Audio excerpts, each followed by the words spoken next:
everyone, Charlene here. I have a new product reveal for you today. This is the Stethoscope Die Set.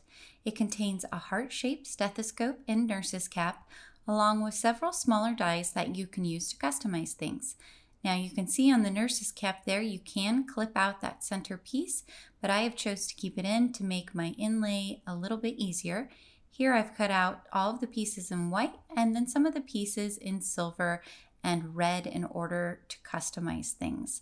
The finished stethoscope is approximately 4.5 inches by 2.5 inches, and the nurse's cap is approximately 2.5 inches by 1.25 inches.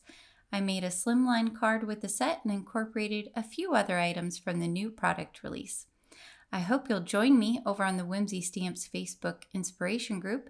You also can follow Whimsy Stamps on Facebook, Pinterest, and Instagram. Until next time, happy crafting!